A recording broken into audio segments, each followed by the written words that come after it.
Okay, so I wasn't originally gonna do a video on this game because I bought it and I was just like, what's this? Has a nice sprite art, so I'm gonna go ahead and get it. I didn't know nothing about it. But it's awesome, so here we go. I need to share its awesomeness with the world.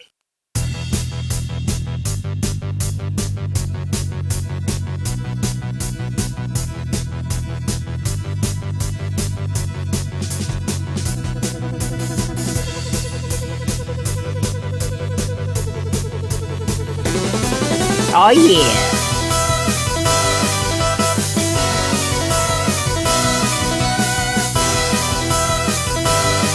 Yeah, look at him! He's so cool!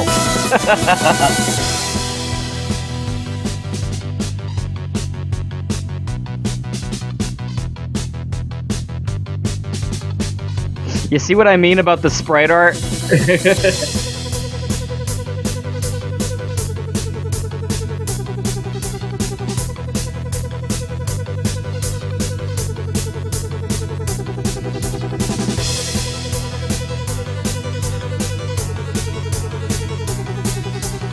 Yeah, swashbuckling.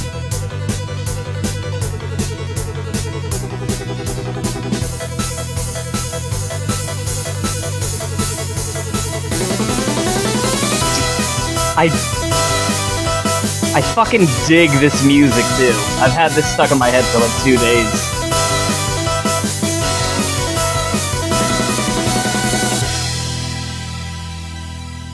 Yeah.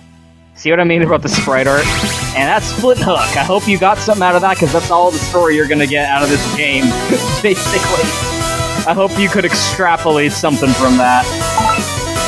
Well, there is a pretty meaty lore section with a whole bunch of like, oh, here's what the things are. And one of the loading screens is like, who the fuck is Flinthook? Speculation abounds in the lore section. So I've been like feverishly searching for a page of lore for the Flinthook character. Go through the tutorial first, since it's a very, very good tutorial. Efficiently teaches you all the mechanics of the game, of which I think there's like one too many. Like there's just one, like there's enough mechanics in this game that you end up forgetting them. And it's because there's only like 3 or 4. There's only 3 or 4 things you can actually do in this game. Oh, look at that story! Look, it's Flinthook, and he's sitting on a chest on a lap. Is that a doll? Is that really him? And who's he sitting with? Oh, the story. Very vague. Anyway. And on top of that, like, the mechanics it does have, particularly the,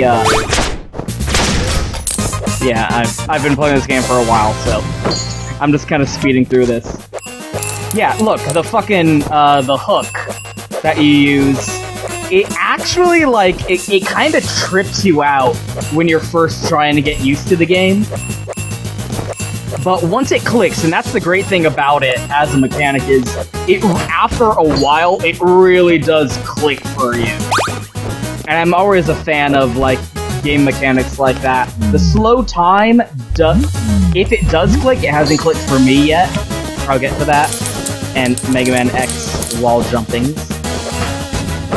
Because it's sort of like the first time, like, this is a hyperbolic example, but the first time you played Mario 64 and played a game with an analog stick, and it was analog and no longer the digital 8 cardinal directions anymore. It just, after a bit, at first it was weird, but then it clicks and you're like, how the fuck did we play video games before the invention of the analog stick? It's not that extreme, but after a while it does click and it starts to feel like, what's a good way to describe it? It starts to feel like a third analog stick, where it just makes sense in your brain the way the hook is meant to be used.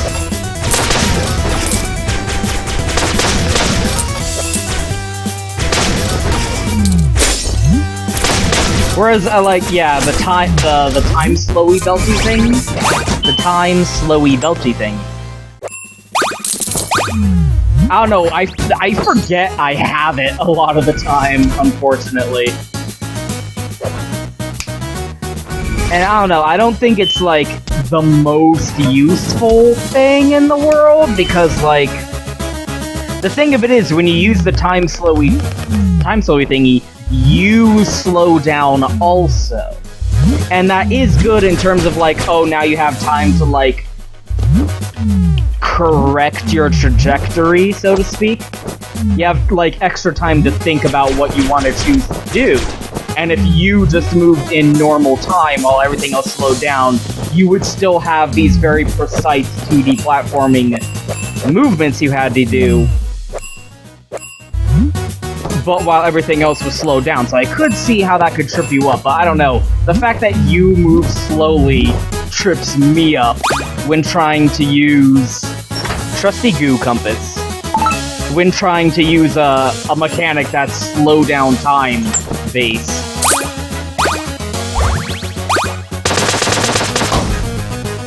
Bad Billy Bullseye, unblinking leader of the Hardwood clan. So, we're gonna go track him down. Boop. Zoom. Oh, the story. Yeah, I have no fucking clue. So far, I haven't beaten the game yet.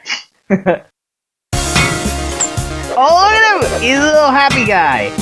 Do you see what I'm telling you about the sprite art? This is a rant I have had in the past, but I am so sick of games with just god-awful pixel junk sprite art.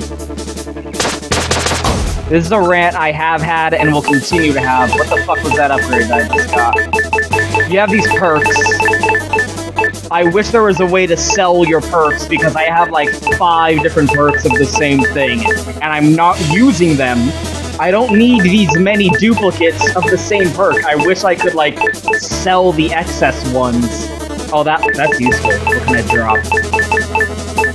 I mean, some of them are nice, and I can see, like, having different perk loadouts depending on what run I want to do. I'll be like, I'll have this one when I'm doing an easy run that I've already done, like this one. I've beaten this one already, and I'm upgraded enough that I can do it fairly easily, so let's do a run where I max out how much gold I get and relics I find. I just, like, go through something easy so I can max out on loot.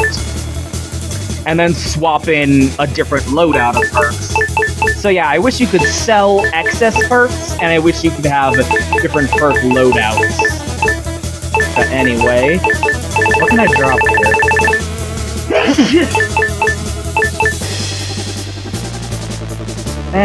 You know, I barely use this, so... I barely use the TikTok... I barely use the slow motion gauge anyway, so I'll go ahead and have a faster hook. And now you can choose... You're going on a raid, and, like, I think the idea of it is, like, you're ship hopping from, like, the clan's fleet from one ship to the other until you get to the leader. But it's basically like this ship I didn't describe it, but underneath it said, like, I'm going to this one because it has a library, and that means there's a lore page somewhere in this level, and I want to get me that sweet lore. Yeah! Bam!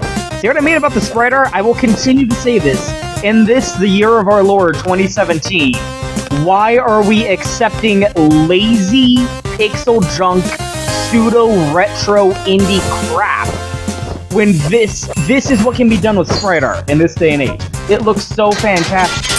And it's no wonder the sprite art is so good, because I looked up the guys who did this game, Tribute Games, and this game actually, like, in particular, is like the brainchild of one particular, like, it's got the auteur touch to it, and I'll get into that. But the guys who did this game, Tribute Games, also did a little game called Mercenary Kings, which one of the games, I'm gonna be honest, that was one of the games that was the reason I bought a PS4. Like, when I finally got a PS4, I was like, what is the essentials list of games here? Mercenary Kings is one of those games. and it was sort of like a Monster Hunter slash Metal Slug mashup kind of thing, and it had SNK levels of a fantastic, goddamn it, sprite art. Ugh. Please, me, please die. Of fantastic, like, as expected from a Metal Slug tribute game. Tribute games, goddammit. Did I just fucking get that right now? Why am I such an idiot?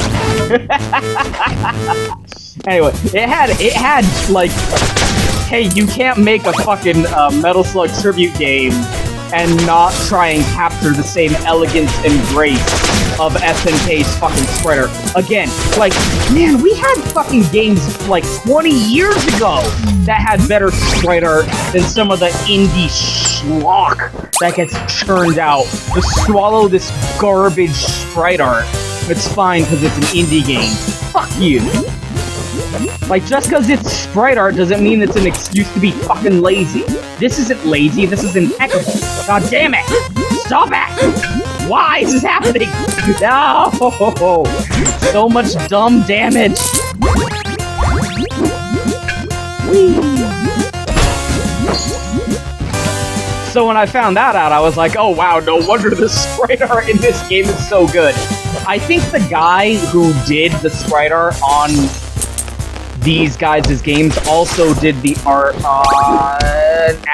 duplicate. Such a waste. On the Scott Pilgrim beat-em-up game, which had that one guy. Like, not the guy who did those videos, but he like, helped work on it. And I guess some of that must have, like, rubbed off. I wish I knew their fucking names. That's such a bummer. I'm like complimenting his work and I can't even remember his name was. I looked him up, I did some Twitter browsing, because unfortunately we live in this era where, oh hey, I really like this indie game. I hope the guys who made it don't hate me for stupid reasons. I hope the guys who made this game don't think I'm a white supremacist, because that is a serious risk in this day and age, for some fucking reason. So while I was stupidly doing some Twitter research on the guys who made this game, like, I like, found out, like, they all have on their header, like, worked on this aspect of this game over at Tribute Games. But I didn't commit any of the names to memory, unfortunately. But anyways, so I was like, yeah, I saw this game on the PSN store, and I was like, yo, that's some slick-ass sprite art. I don't even care if the game's good. I'm gonna get in on that. I have spent way more money for way less good reasons on games. Purely on a great art style that really appealed to me. So there you go. Game developers out there. A good, fucking memorable, unique art style can literally sell your game by itself. I have done that. I have bought games purely on the strength of the art style. And this was one of them. But luckily, this game's also really kick-ass. And I haven't talked much about the gameplay so far, but even just from watching it, you can kinda... Like, hopefully from watching it, you can kinda get a little bit of a hand on what's so... I actually said this earlier, I was like, oh, Flinthook is really good, I'm hooked. Shit! I'm addicted! Don't make shitty puns on accident, make them on purpose. But no, ooh, a relic shop? I'll go ahead and do relic shop one. But there underneath you saw, like, platoon, danger room, whatever's tip shop. Who's under Flinthook's mask? Rapid speculation in the lore section. Who is it? What is the mask? Who is this Klans member running around in a KKK hoodie? No, that's really me. Like, that's why I was, like, so desperately looking up who made this game on Twitter, because I was like, oh man, if I make that joke, are they gonna take it seriously and get offended? Because that's a serious risk in this year of our Lord 2017. They might not get that it's a joke, and they might go, even if it is a joke, it's still offensive. Unfortunately, that's the world we live in. Oh god. See what I mean about the fucking, like slowdown of it. Like that's the only like practical use for it in my experience, is getting through these obstacles occasionally. You know when it is really useful is the boss fights, actually, of which there are boss fights. Fuck you. The pogo hopping attack there is an upgrade I have, actually. You don't have it by default. And I also have this, which allows you to stop in place and aim, Resident Evil 4 style, because 20 years later, Resident Evil 4 is still dominating the industry. Nah, I'm just kidding. You don't start the game with that, you get it as like a freebie upgrade when you unlock the Black Market, which is like the shop of the game. But anyway, who is this? Who is he? Again, like the story is very loose. That little intro opening you got and the lore section is all you're gonna get. And the lore is optional. It's collectibles, for crying out loud. So I'm very curious, like, who is this man? What is the fucking deal? I've unlocked a little bit of lore that explains like who the ghosts are. Because you're, okay, like, you can kind of gather that the object of the game is Flinthook's looking for the little ghosty buddies that were trapped in bottles, as we saw in the intro there. And when you beat a boss, well, I'll get to that when I get to it, but when you beat a boss, like, you find one, and it's like your princess is in another castle. So, like, you saw in that intro, some guy just ran up and grabbed the hook shot, and then the ghost head possessed him, and thus Flinthook is born. The guy, who is this man who is possessed by this ghost sack? What is happening? How much free will does he have? Is the ghost sack like a parasite that is piloting his actions? Oh shit, that's awesome. Not that they have a lot of range. I'm always like, about gunshots that like fizzle out before they reach the end of the screen. Because I was raised on Mega Man, man. They go to the end of the screen, and you can only fire 3 at a time. That's how I was raised.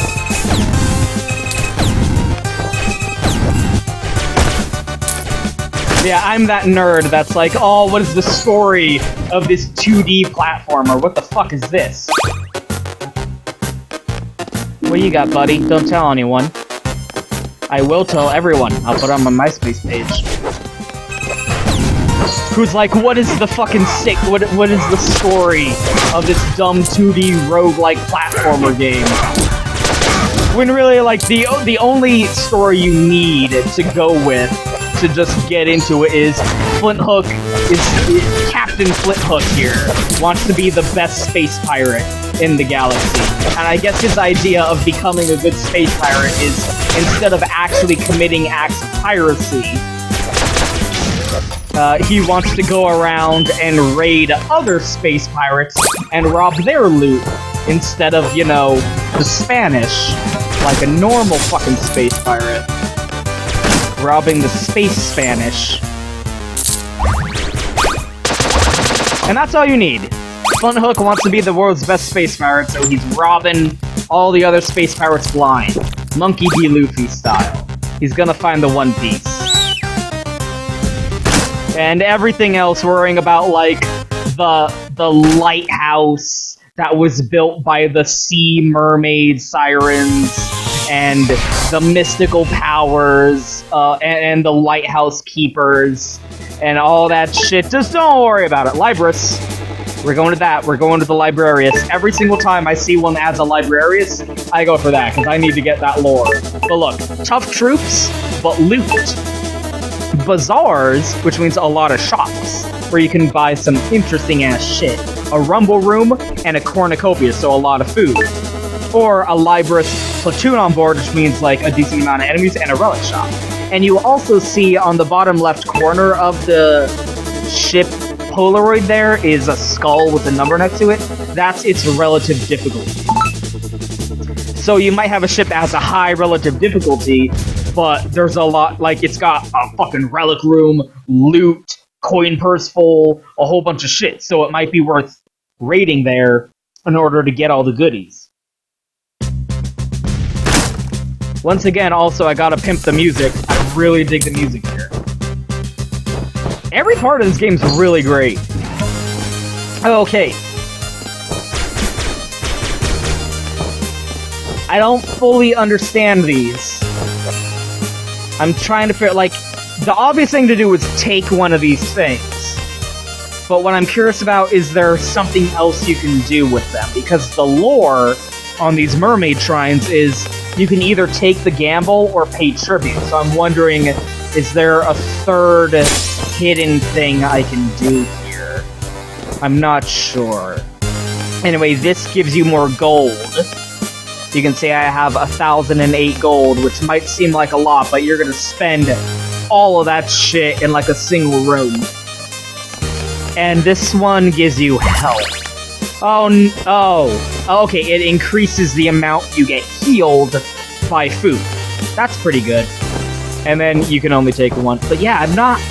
Is there a third thing I can do here? I have no clue yet. Everything about this game's fucking great. Like, the only things about the game that I'm like, is like, kinda little nitpicks. Like, during certain enemies or boss encounters, they'll have bubbles around them, and you need to use the hook to grapple the bubble in order to break it to do damage to them. And when you're jumping around trying to hook your hook onto the bubble, the hook seems to prioritize hooking onto these little rings to fling you around. So an enemy will, like, go over a hook, over the ring, and you'll be trying to hook it onto the bubble. Your sidekick drops gold in your combo counter gets higher. Nice. And so now you'll see I've actually got a little angel on my shoulder following me around. And I guess he'll give me a good payout if I get a decent combo meter going on. And the hook seems to prioritize. Oh no! I can't shoot through the floor with my upgrade. That's a problem. The hook will seem to prioritize hooking onto the rings instead of the bubble. And so that'll have a moment or two of, come on. That's always annoying. And, like, again, I don't find that it isn't not useful, but I forget that I have it sometimes. And I don't know, and, like, this isn't a problem with the game, but when you're in a certain kind of tired state of mind, there's the camera zoomed out far enough that there is a lot of shit on screen, and you can easily have that moment where your eyes just sort of glaze over at the wrong moment, and you miss something in the, like, canopy of other shit going on the screen around you, and end up taking a hit. Like, look, there on the floor, you can see there's a little pressure spot that causes the daggers to pop out, but you can see how it kind of blends in next to the mop and, like, the barrel that's just part of the background art. And so if your eyes glaze over, you're not going to notice that, and you might get hit. Although it does have an audio cue, and the human brain reacts faster to audio cues than the visual cues. Stimuli. So there is that, and again, it's not a criticism of the game, but there are those moments where it's like, come on, that was a little cheap feeling. It feels a little cheap that happened to me. I'm gonna complain about it, even though it's technically my fault. Oh, salty John's here. Anyway, look at these look at these drills. What does that remind me of? Cave Story. It reminds me of, that... Really finicky, this upgrade about whether or not it wants to shoot through the ground. But again, that's just its upgrade. Normally you can shoot through the ground. No problem. When it's just a jumpable platform like this, the normal ground you can't shoot through, however.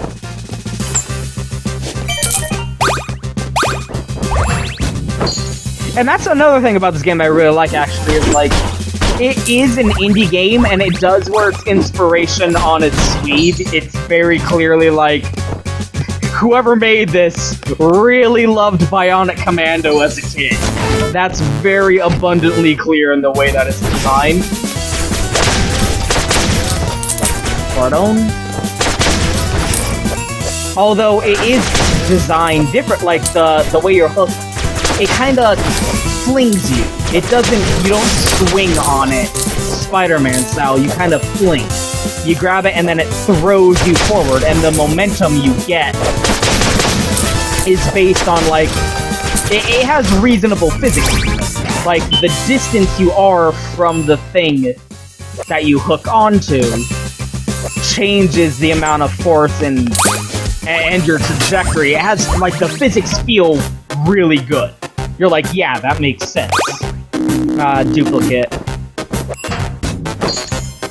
What a waste. I really wish you could sell duplicate, like, perk cards or whatever.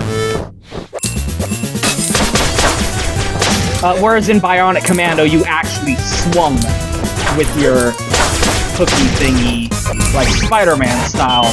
Whereas this, instead of swinging, instead of grabbing onto it and swinging, you just kind of get flung. So it is very clearly inspired by Bionic Commando, but it's still its own thing.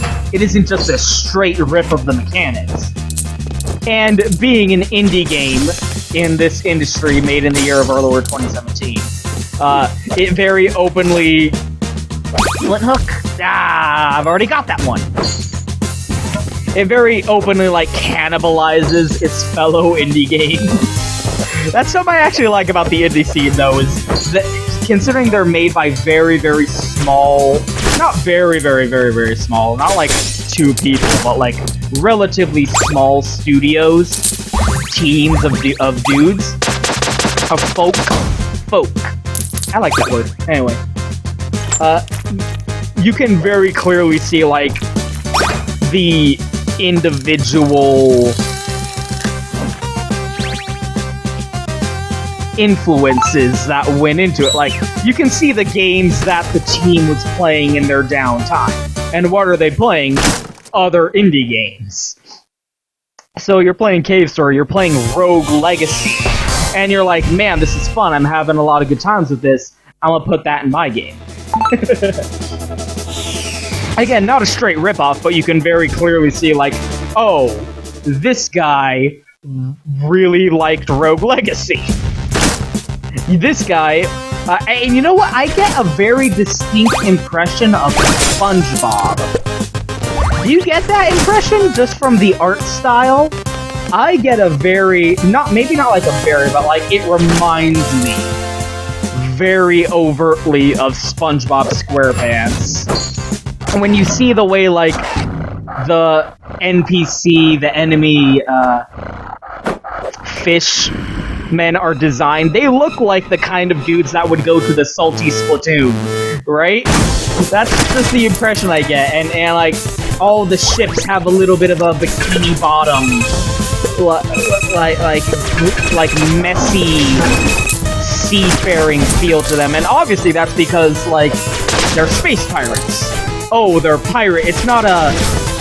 They're obviously hitting for, like, a Davy Jones, piratey, mermaids, like, that kind of lore, that kind of mythology, but in space, because space pirates, and I get that, and it's very clear, but it's, considering all the enemy designs are fish-based, it just very distinctly reminds me of SpongeBob. I don't know if that was intentional, or if that's just my brain. But that's what it makes me think of. So you kinda have to get the impression right. See, I forgot I could fucking do that. You could clear entire ships without using the fucking slow down time thing. Ah, fuck! Whereas right there it would have come in handy. I'm not saying it's not a handy power. It obviously has its uses. And I'm dumb for not, like, it hasn't clicked.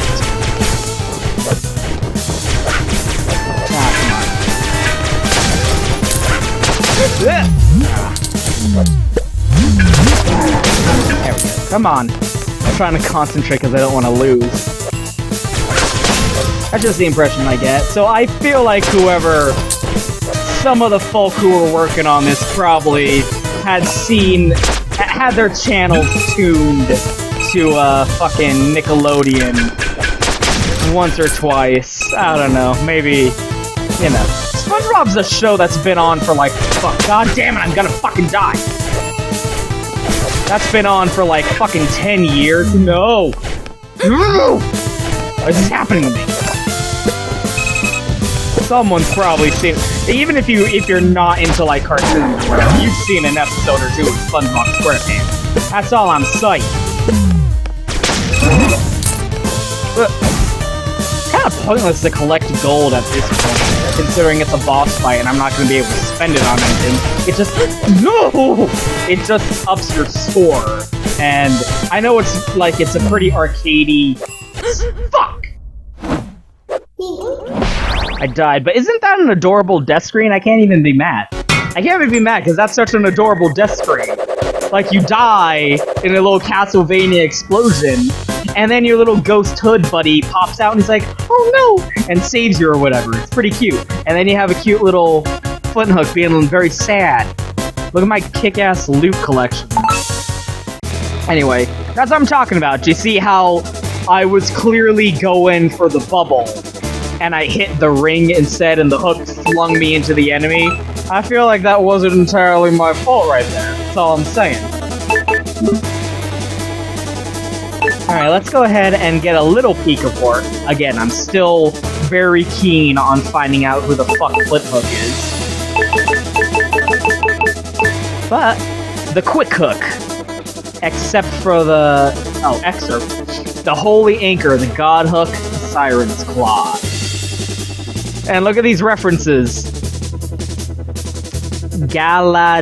Galadaskar the Fierce, Meteor Matty, or the Laser Ranger.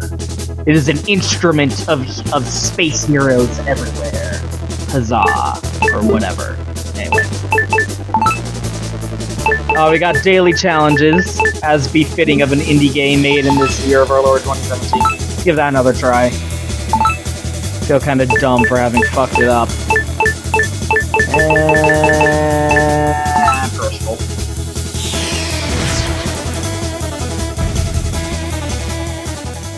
But what I was getting around to was, it very clearly wears its influences on its sleeve, but it feels very original. It feels like an original idea spawned from the mind of the person who came up with it. It doesn't feel like a spiritual successor to anything. It doesn't feel like, oh, this is a fan game version of such and such, but with a couple of the names changed so that Nintendo's lawyers don't get on their case. Oh, we're gonna make a Zelda fan game. No, you're not. You're gonna make a game that's inspired by Legend of Zelda with the names changed. Otherwise, you're gonna get fucking sued. God damn it. I don't know why more people don't do that. I don't know why they, like, that's a rant for another day. Change the name so you don't get fucking sued, idiots. Anyway, it doesn't feel like, oh, I played Bionic Commando as a kid, so I'm gonna make a Bionic Commando game.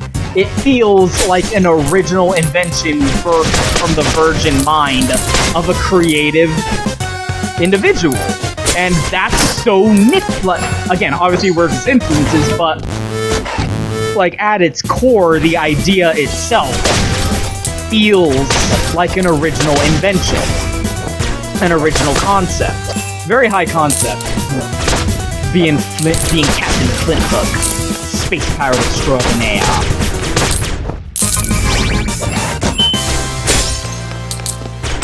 And that's such a... that just tickles my fancy, I don't know. I enjoy coming across something that has the feel of being an original idea in this day and age, because this being like the nostalgia bait era, I guess every era is kind of a nostalgia bait era, but now it's the era baiting on nostalgia from my generation. Oh hell yeah, okay, which one? I know I've gotten this one before, I don't remember if I've gotten this before. I think this gives you a shield. Yeah, I'm pretty sure this just gives you a free shield. So fuck that, let's go with the... okay, a heavy bag of gold. How much gold did I have? I had 260 something, and now I have 338. So that's how much a heavy bag of gold is worth.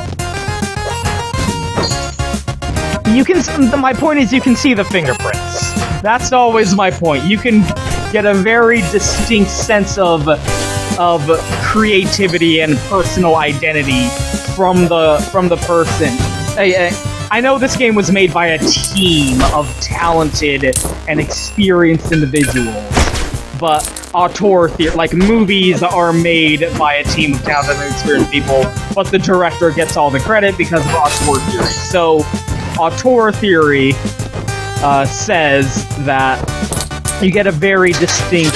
God fucking damn it! See, I didn't even see that shit. There was an audio cue, though, so I can't blame anyone but myself.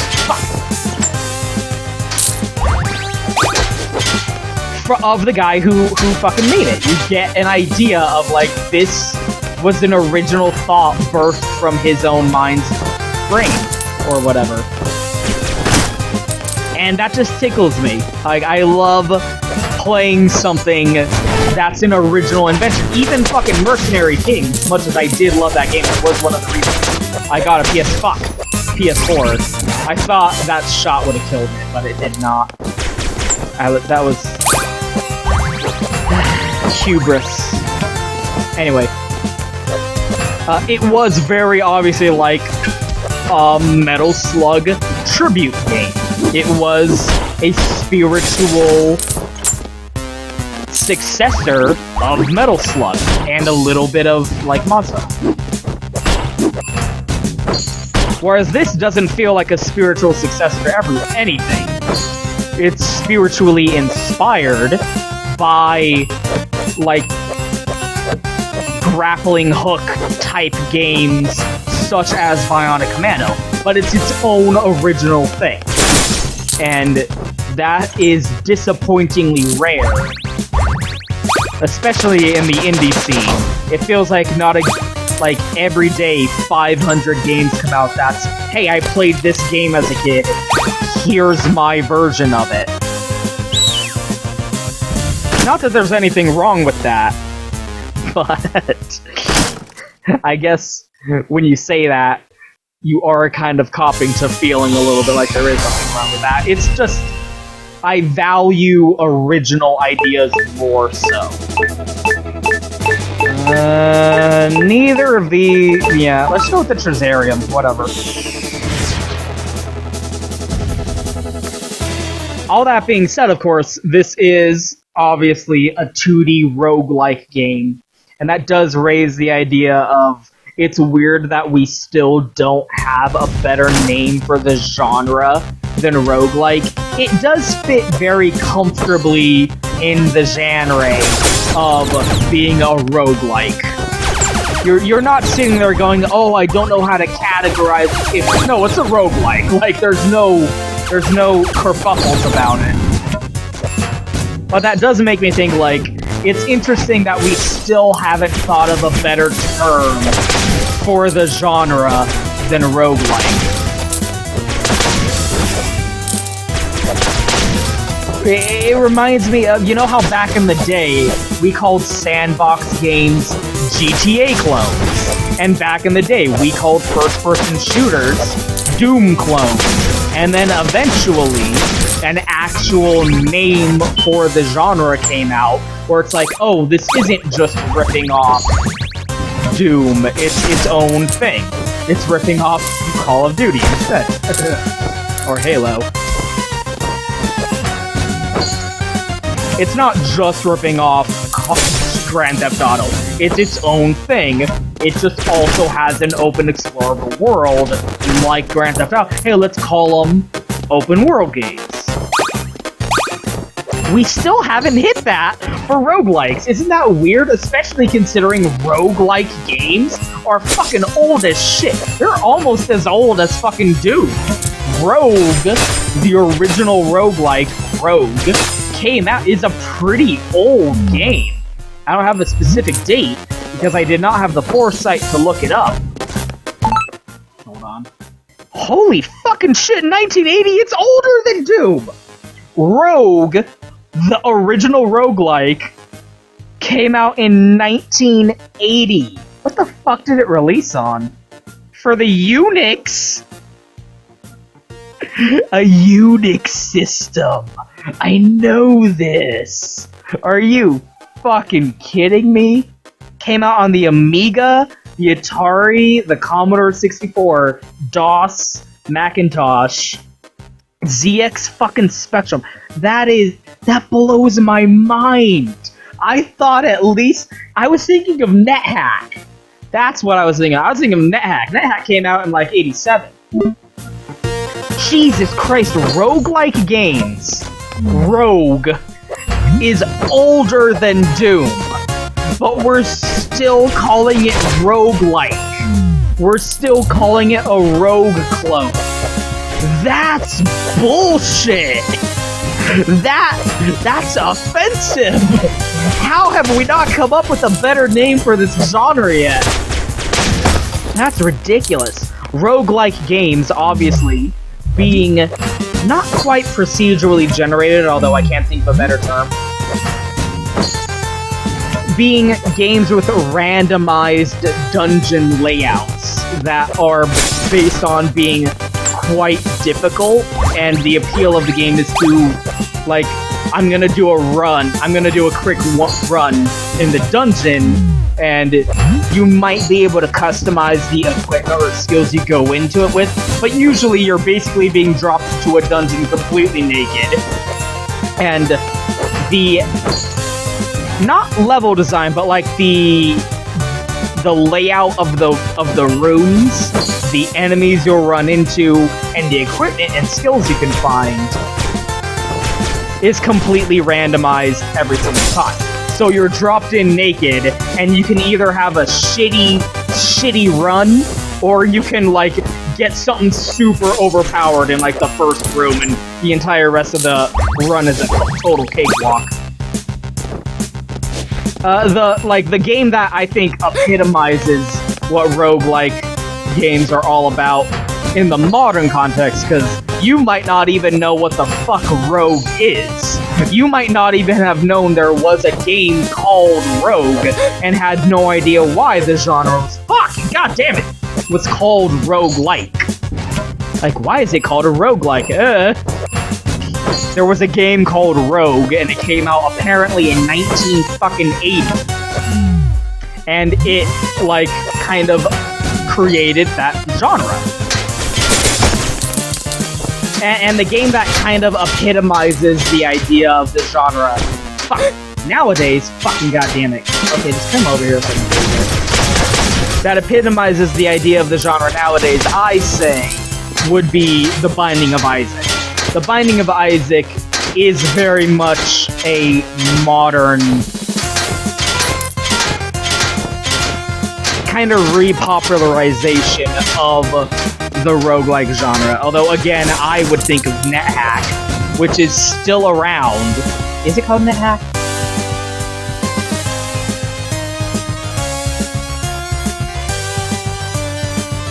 Yeah, NetHack. I would think of NetHack. That game's still around. You can type in NetHack and play that shit right now.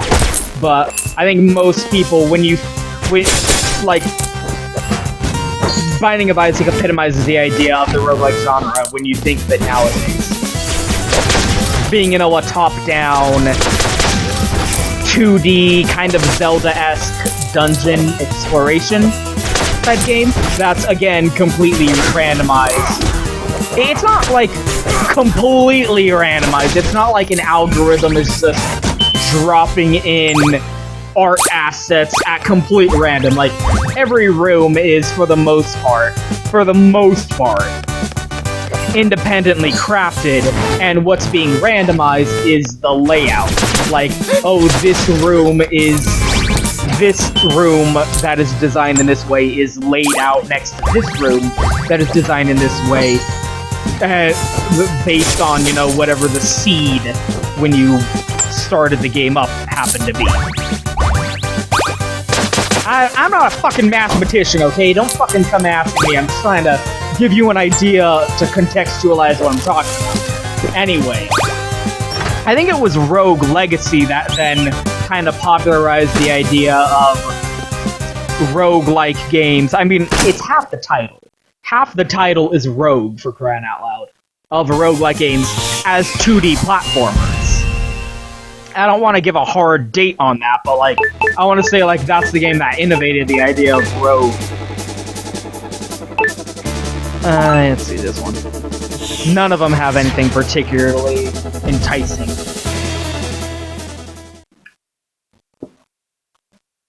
Of the idea of, like, a difficult, quote-unquote, procedurally generated, again, I don't know if that's the correct term, but it's what I'm thinking of. It's what occurs in my brain. For some reason. Procedurally generated, like, dungeon layout design.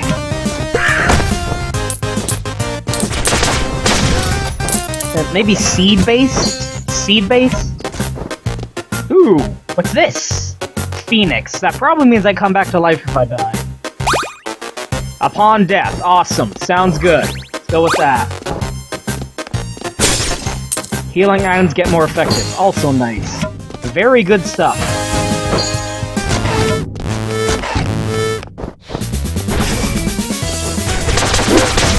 So instead of being like a top-down Zelda, like Link to the Past style,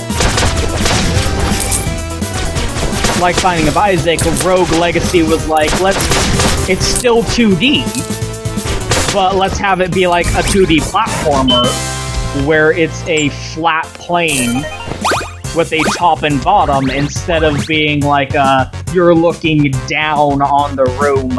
Instead of northwest, southeast, it's up, down, left, right. That's a good way to describe it. And that's what this game's good. Fucking damn it! Every single time! Every fucking time I get a fucking shield, I immediately lose it on the stupidest hit. Like I ran into a spike ball, for crying out loud. Such a waste of a good shield. I never really got into Rogue Legacy. I liked the idea of Rogue Legacy. That was a fun little game, but it never really got the hooks in. This game has the hooks in, and I think it might be because of the Mega Man X wall slide. For some reason, that just adds so much more like freedom to the way you can traverse the room. It all clicks so well. It all falls in. All of the mechanics work together in such a way that it all feels really good, except for the time warp. I don't know. I feel like that just is not gonna. It's not falling into place for me. I'll try not to kill them. I'll try and just like little puffer fish going around. Look at these guys! Don't these look like the saltiest Splatoons you've ever seen? Welcome to the salty Splatoon. How tough are you? How tough am I? How tough am I? I played a depraved run in Dark Souls. Yeah, so? And I put all of my level up points in resistance. Oh, right this way. I cannot believe I still got the time bonus for that. Oh, I didn't. Yeah, I did. That's bullshit. I was sitting there wasting time. Anyway. Welcome to the Salty Splatoon. How tough are you? How tough am I? How tough am I? I beat Dark Souls with the Guitar Hero controller. Yeah, so? With only my feet. Oh, right this way. Jesus Christ. Oh, I love that show. I remember watching the very first episode of SpongeBob SquarePants as it premiered. As a child, I got home from school. I turned on the TV. And there, on the same TV that my mom watched the 9/11 attacks and transpire on, not like the other day or anything, like just that was the house and TV that we had when 9/11 happened. Dark. Anyway, on that very TV, I watched the very first episode of SpongeBob SquarePants. All because he ripped his pants. Damn it, I lost my combo. See, these are instances where the time slowdown comes in handy, but my brain does not tell. You know why? Here's why. Because the time slowdown is L2, and the button to stop in place and aim with precision is L1. So with the same hand, so with the same finger, I have to choose either to slow down time or stop and aim. That's probably it. You might be thinking like you don't use the right stick for fucking anything in this game. It's like completely unused. And you might think that's a little weird, but it makes sense because if it was, the button you would use to aim, the right stick and the button you use to shoot are both on the same side. So you're using your right hand to aim and your right hand to shoot. It doesn't work. God fucking damn it, I pressed the wrong button. Oh, that's fine. Free bomb. So, I don't know, like, sometimes you can tell whether or not a game was designed with a mouse and keyboard or a controller in mind and just being retrofitted for the opposite. You can very distinctly tell. Like, the original Max Payne, that game was designed for a mouse and keyboard. Anyway. And you can tell. But I don't know if this game was designed with the controller in mind, but someone somewhere while making this game had the foresight to go, oh, don't aim with the right stick because you shoot with the square button and those are both on the right hand, so that's just not gonna work. So they had that in mind, and I appreciate that. But with the time stop or stop and aim, less so. It just confuses the brain a little bit. I mean, you can't stop and aim while in midair, so while you're jumping around midair, that's when you should want to do the time stop to have a bit more precision to your movements. But anyway.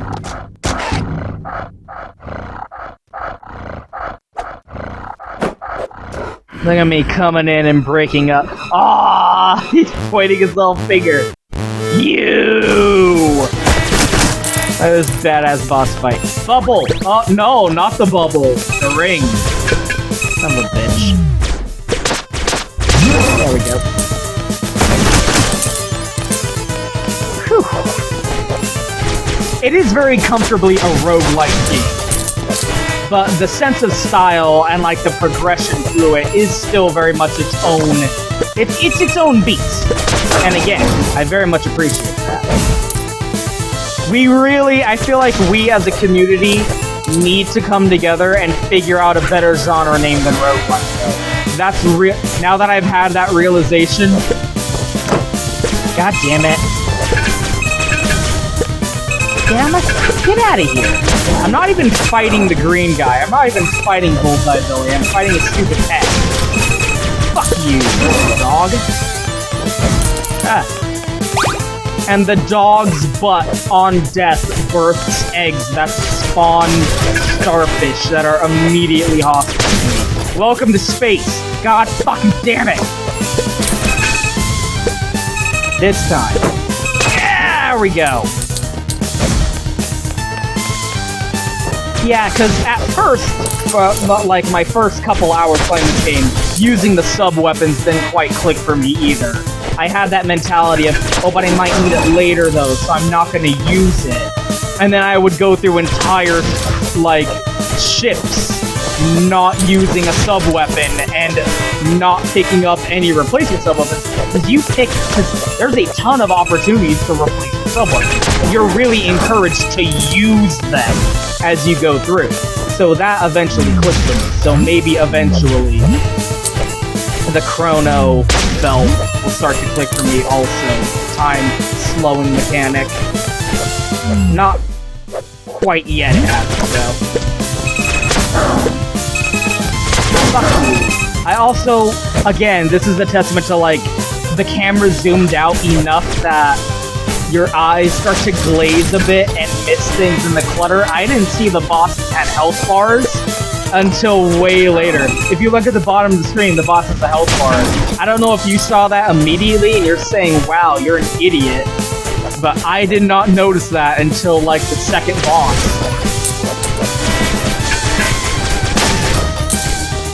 And, like, you're meant to, and it being a roguelike game, you're meant to die repeatedly and, like, slowly accumulate, like, upgrade abilities.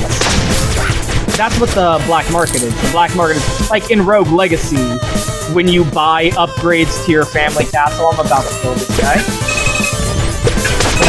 That's... oh no. Look at this loser. He's crying like a bitch just because I killed his dog for no reason. What an asshole I am. Killing his pet dog. Fuck you, you loser. I'm just gonna leave you to wallow in sadness after robbing the only companion you've had in your life. Yay, there's our ghost buddy. Oh no! No, no, no! Look at Flinthook! Look at him! Look at him! Yeah. Sorry, Flinthook, your ghost buddy's in another castle. Flinthook actually has some, like, tiny voice acting to him, and his voice is suitably adorable. Yeah. Anyway, so that's the gameplay loop of Flinthook. You do a raid of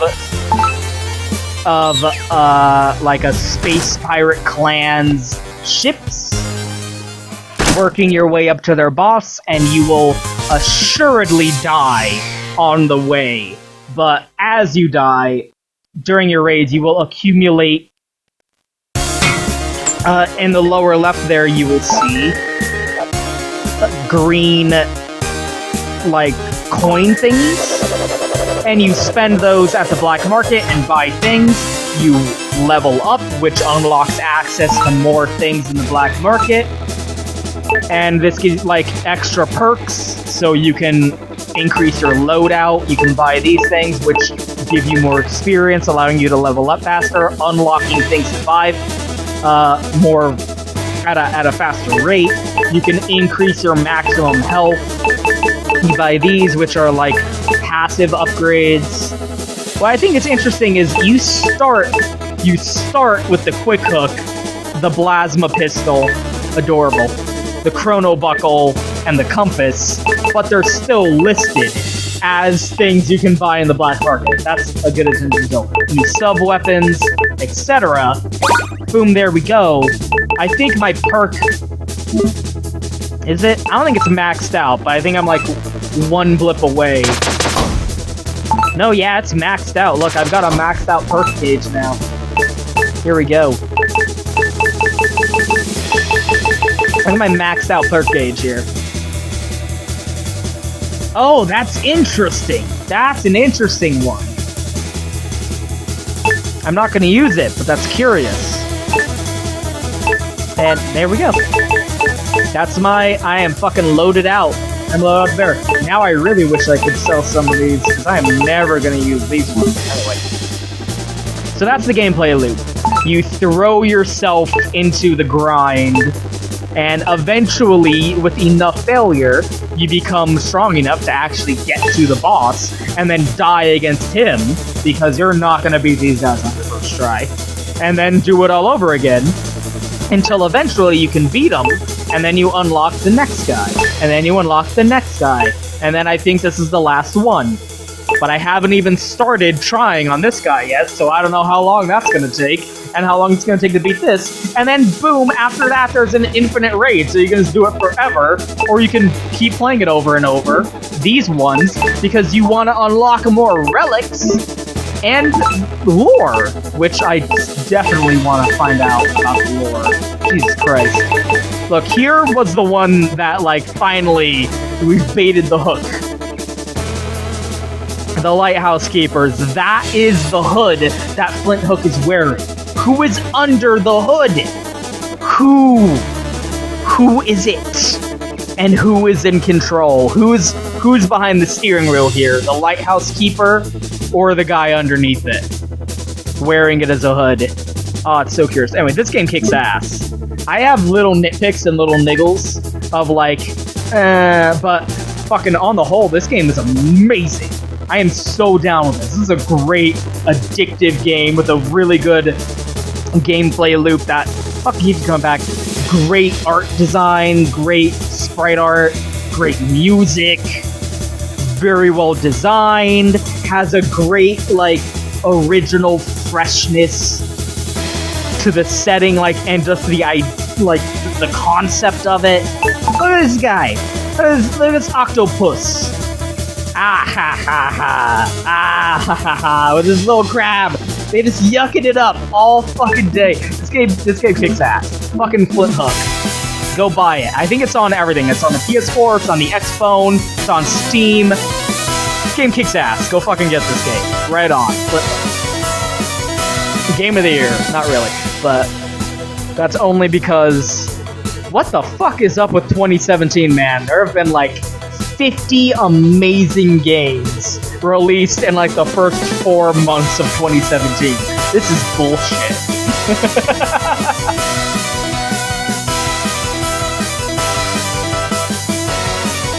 I'm buying this OST too.